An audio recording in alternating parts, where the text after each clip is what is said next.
I'm Haley B. Miller, and this is Ohio Politics Explained, a podcast where you give us 15 minutes and we give you all the news you need to sound smart and impress your friends.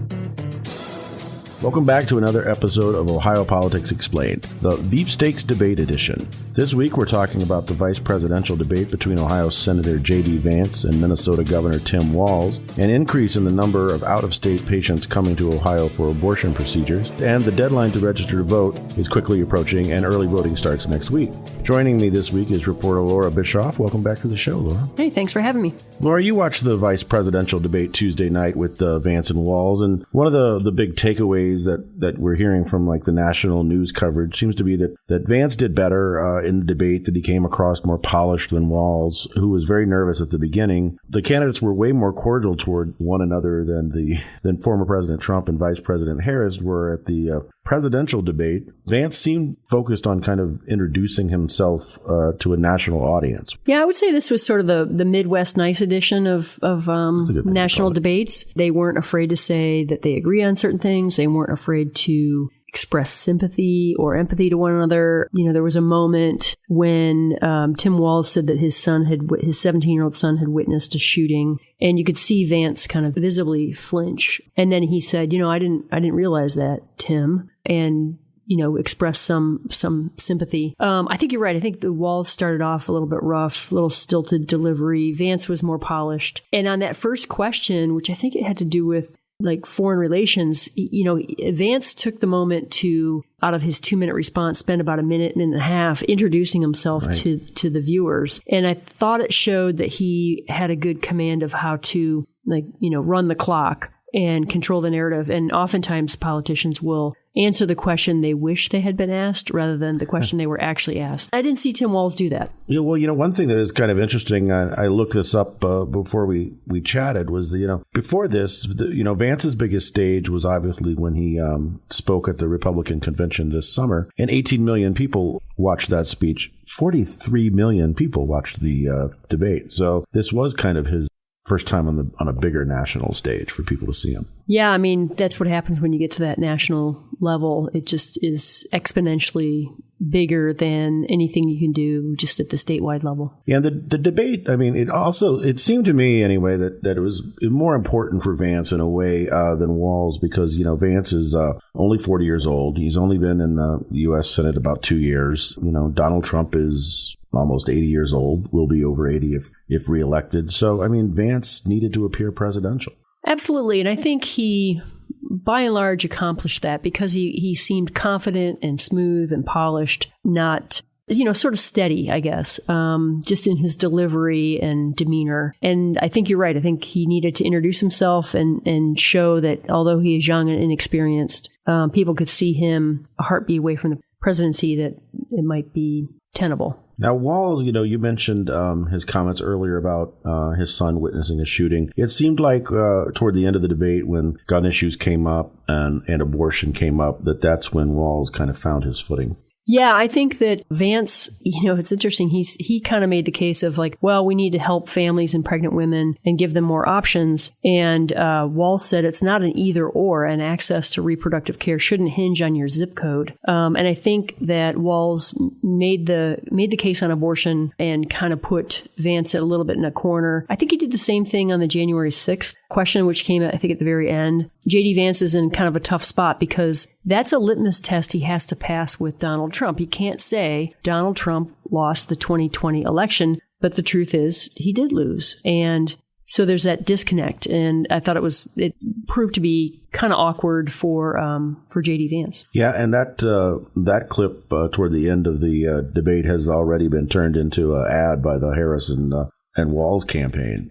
I did mention earlier about 43 million people watching the VP debate, but that's actually down one of the lowest numbers for a recent vice presidential debate. 17 million more people watched Kamala Harris and Mike Pence 4 years ago, and the record was 70 million watching when Joe Biden and Sarah Palin had their debate. So do you think basically it's kind of like vice presidential, I don't want to say that vice presidential picks don't matter, but because maybe the people at the top of the ticket with Harris and Trump are so like, you either love them or you hate them, that doesn't seem like this VP debate got much viewership compared to the past ones with people just not engaged. Do you know if those numbers account for people who are watching it online? Yeah, because the broadcast numbers certainly would be going down while the online numbers, I think, are going up. Yeah, I'll have to check. I know that CBS made the debate available for multiple news outlets to carry. The other thing I wanted to talk about on the debate before we moved on was the city of Springfield did come up again in the debate, but the conversation wasn't as heated as it was in the presidential debate when Trump was making the unproven claims about Haitian immigrants eating dogs and cats. The pet eating issue didn't come up in this debate, but Walz did accuse Vance of standing with Trump on these comments and said that Trump and Vance were dehumanizing and villainizing the immigrants of Springfield. What do you think happens next with this topic? It just seems to be staying in the news. Well, it's interesting because I think former President Trump made a comment today maybe that he would cancel the legal status of the Haitian immigrants who are living in Springfield and elsewhere, which would be alarming for those families that, moved from Haiti, reestablished themselves in Ohio, and also for the employers that rely on them to get the work done. Yeah, I mean, Springfield would feel an impact if that, were to happen because, some of those business owners said 10 to 15% of their workforce now were the immigrants from Haiti. It's interesting. The New York Times had a story about a business owner in Springfield who said about 10% of his workforce, about 35 of his 300 and something employees are Haitian immigrants, and that he would love to have another 30, that they're good employees and they show up on time and they're reliable. And then that business owner has been just inundated with death threats and hate mail and the rest of it. And it really shows what a flashpoint this has become in this campaign. Yeah, and Springfield has unfortunately kind of become the city in America that's ground zero for this debate. It does look like the vice presidential debate might be the last debate of the election. Trump and Harris have not agreed to do another debate right now, but Harris has extended the offer to do another debate. Well, TikTok, it's getting into the closing weeks of the campaign.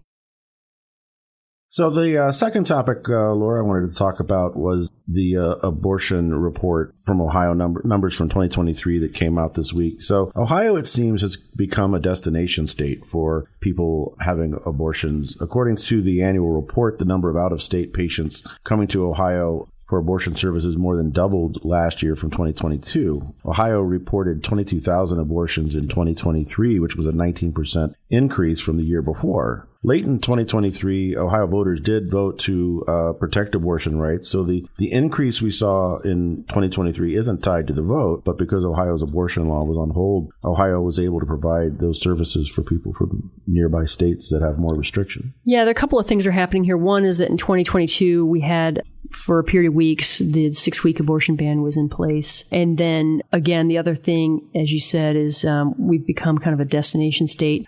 Our border states of Indiana, Kentucky, and West Virginia, abortion is illegal. And so, Ohio becomes the place where pregnant people are traveling to get that care. And one other thing that the report shows that was interesting was the number of abortions in Ohio last year of Ohio residents was actually down from the year before. So that's not surprising because there's been a long-term trend downward in the total number of abortions. And I must say that this report it comes out every fall. It's data collected by the Ohio Department of Health, and it's anonymous data. Like there's no way to determine they're not tracking who is getting abortions, and it's a statistical report that comes out every year. So, what do you think, if any, impact the vote from last year will have on the numbers that we'll see for 2024? Anything? Well, I think it'll continue to, it kind of depends in part on what happens with the border states. I think there are 10 states nationwide that have abortion issues on the ballot this fall. I don't think there are any border states. No, I don't think there are. Right. Anyway, I think that, Ohio will continue to provide abortion care for out-of-staters. It is going to be interesting to see how the abortion constitutional amendment for reproductive rights, how that amendment is applied in Ohio and how it is challenged and how, there's a whole battery of anti-abortion laws that are on the books that are being challenged case by case. Some of those cases are going to make their way to the Ohio Supreme Court in the near future. And, the balance of the court will help determine how everything is applied and how that amendment is interpreted. Another big thing for us to talk about is, the deadline to register to vote is coming up quickly for the November election. Here in Ohio, Monday, October 7th is the deadline to register to vote. You can register to vote online at the Ohio Secretary of State's website. Also, early voting starts on Tuesday, the 8th. If you go to one of our websites, like at dispatch.com or cincinnati.com, we have a list of all of the early voting hours through Election Day. Laura, this election is also the first really big test of Ohio's new voter ID law. So to vote now, you have to have something with a photo on it, like a driver's license or a U.S. passport that hasn't expired. Laura, what impact, if any, do you think we could see on Election Day tied to this voter ID law change? Well, I think it increases the likelihood that we'll have a lot more people voting provisional ballots because they didn't bring their ID or they brought the wrong ID or their ID was expired. So really, it's important now for people to check their registration. If you're not registered, you still have time to do so. And then remember to bring your ID if you're going to be voting in person, either early or on Election Day. Bring your ID. It's a driver's license or a state ID. I think a passport is also acceptable. If a person goes to vote on Election Day for some reason and they don't have a photo ID or their ID is expired, they do vote provisionally, how does that work? Well, typically you vote a provisional ballot and then you have to go to the Board of Election within 4 days with your ID to show that you are who you are. And there could be a higher number of people having to do that this year with that law change. Absolutely. One more thing before we go, Laura, you wrote a story this week about how some smaller cities in Ohio are cracking down on camping in public spaces. This would obviously impact homeless people living in outside encampments. What's going on in these cities, Laura? So there's like 8 or 9 mostly smaller cities that are discussing passing local ordinances. A couple of them already have, I think, Mentor and New Philadelphia, that would ban camping or sleeping in public property, such as parks or right-of-ways. And this comes in the wake of a 6-3 ruling from the Supreme Court of the United States on a case called Grants Pass. It's after Grants Pass, Oregon. It had a local ordinance that prohibited using bedding in public parks, like sleeping bags and tents and, personal property, things like that. And the court upheld the ordinance, saying it didn't go against the ban on cruel and unusual punishment. The 3 liberals on the court disagreed with that decision. And what it is a lot of what these little ordinances are doing is they're trying to address what to do with unhoused homeless people. Unhoused being they're not living in shelters. They're not living in cars or couch surfing at relatives' places, but they're actually living on the streets in tents out in the woods. And that is about 20% of the homeless population. They're unsheltered. And once you get to that point, it's much more difficult to get out of that situation and get housing. And a lot of the advocates for homeless folks say that, you don't need ordinances criminalizing this behavior. You need more affordable housing and more supportive services. Well, that's all we've got to talk about this week. Thanks for joining me, Laura, and tune in next week for another episode of Ohio Politics Explained. Haley B. Miller on our team will be back to host next week's episode. Thanks. Ohio Politics Explained is brought to you by the USA Today Network Ohio Bureau. You can check us out on X, formerly known as Twitter, @Ohio Explained.